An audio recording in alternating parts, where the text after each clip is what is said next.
I would say we are continuing today in Mishna Yomi. We are beginning in Meretz Hashem, Meseches Peah, Perek Hey, chapter 5, Mishnayos Aleph through Beis. So Mishnah Aleph says as follows: Gadish lo luka tachtov. So you have the following situation. Imagine for a moment you have leket. So remember again, leket refers to the stalks that are dropped by the balabayis at the time that he is harvesting his field. So the following situation, we have a pile of wheat that was put on top of stalks of leket. So remember again, stalks of leket are normally reserved for the poor. In this particular situation, before the paupers had the opportunity to go ahead and collect their leket, the balabayis went ahead and put his wheat on top of it. So what's the halacha? Any stalks that are touching the ground, by definition, belong to the poor. So essentially, again, the Bartanur explains this is a penalty. So because, again, the Balabayas wasn't careful and he put his personal wheat on top of the part for the poor, on top of the leket, therefore, halacha l'maisa, anything that's on the ground, essentially the bottom layer of the pile, anything that's on the ground is going to belong to the poor. Haruach shepizras ha'amarim. So in this case over here, the Balabayas had his pile of wheat, and the wind scattered his wheat. So now again, what ended up happening is that halacha l'maisa, his wheat now spread over the leket. So now we have a mixture of leket stalks, which are the stalks that belong to the poor, and the stalks that belong to the Balabayas. So what's the halacha? Omdim osa kama leket hiru'ya lasos v'nosein la'aniyim. Interestingly enough, so again, the first opinion the Mishnah says, essentially, we evaluate on a typical field how much leket. There must be some type of ratio that they would come up with, for every amount of wheat that was harvested, the owner would normally go ahead and drop so-and-so amount. So they would calculate, just based on an evaluation, how much leket would have normally been left. And halacha l'maisa, again, that's the truth. V'nosein la'aniyim, that's what you have to give to the poor. Rabbi Shimon Gamliel says, nosein la'aniyim bichdei nefila. Ultimately, again, now it's interesting. The Bartanura says Rav Shimon Gamliel is not really disagreeing in a substantive sense, but what he's saying is you don't have to start making individual evaluations. Instead, the rabbis gave a particular amount. So the Bartanura explains. He says shu arba kabin lekor zera, 4 kav for every core of seed. Okay, so the Bartanura gives these amounts. Again, they're pretty much saying the same idea, just expressing it differently. But the first opinion, the Tanakh is saying we actually look at the field itself. Rabbi Shimon Gamliel says, no, we just have objective amounts that we ascribe. But halacha l'maisa, so in case number 1, where the Balabayas is negligent and he places his wheat on top of the leket, we penalize him. And therefore say anything that's laying on the ground, that's on like the ground level, belongs to the poor. Case number 2, where the wind scattered his wheat, we essentially look at the field and either we just describe an objective ratio of leket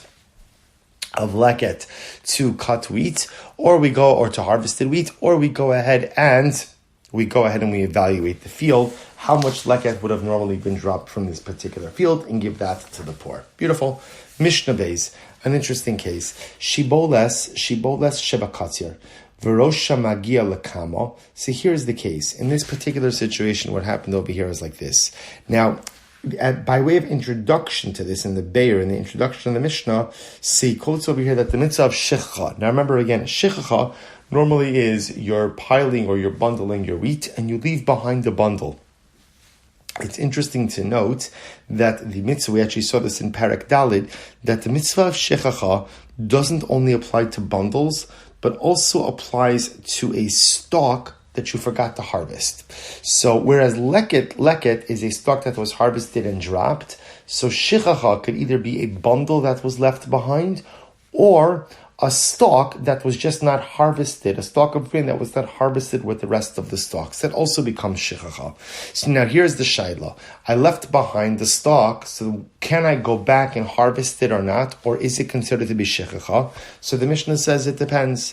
So shibola shebakatzir, verosha magia lekamo, im niktzeres im hakamo, harihisha balabayis, ve'im lav harihisha laniyim. So it's very simple.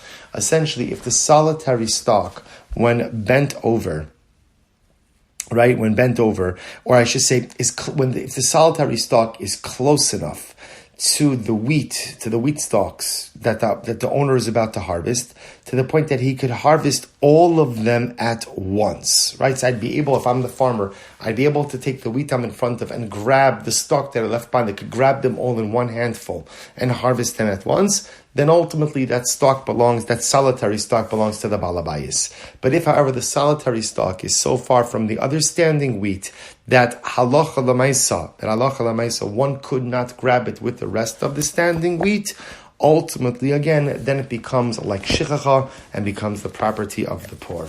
The Mishnah then goes on an interesting case. Shibola Shibakatzir. So I'm sorry. See the next case is like this. Right. Good. Shibolas Shaleket Shinis Arva Bagadish. So another interesting case. In this situation, again, we have Shibola Shaleket. So once again, we have a single stalk of leket that was not collected by the aniyim. Now what happens? Shinis arva bagadish, and it gets mixed in with the rest of the pile. So remember again, this is not the pile of the balabayis. It's not leket. It's just regular personal owned property. So what's the halacha? Ma'aser shiboles achos v'nosin lo. So what ends up happening is, now remember, here's the interesting part. Leket produce, of course, is not subject to trumas and maisrus. The farmer's own produce, of course, is subject to trumas and maisrus. So what do I do in a situation like this? Ma'aser shiboles achos v'nosin lo. So ultimately, the farmer separates meiser from one of the stalks in the pile, because obviously we don't know which stalk is the actual leket, and ultimately again gives that one stalk ultimately to the ani, right? And essentially they do a swap. So the owner gives that stalk to the ani, and the ani kind of gives his stalk, or I should say gives his chelek back to the farmer, so that the farmer now is able to retain ownership over the rest of the pile. Rabbi Eliezer disagrees, and he says as follows: so how could the ani exchange something that he never actually took possession of? So interesting, Rabbi Eliezer has a different approach. Rabbi Eliezer says that in fact the way to remedy the situation is as follows: that the farmer will convey ownership over the entire pile to the ani. So now again, remember, when the ani acquires the pile, he also acquires the stalk of leket that somehow is mixed in there. Uma'aser shiboles achas v'nosin lo. And then ultimately again, the farmer goes ahead and then takes meiser from one of the stalks and gives it to the ani. And again, Rabbi Eliezer prefers this particular model because in this situation, the pauper actually took possession of that which was the leket, and therefore was able to subsequently convey it back to the farmer. Wonderful. We will stop over here. Shkai Chavon Uktimer Tzashem with Mishnayos Gimel and Dalid tomorrow. Wishing everyone a wonderful day.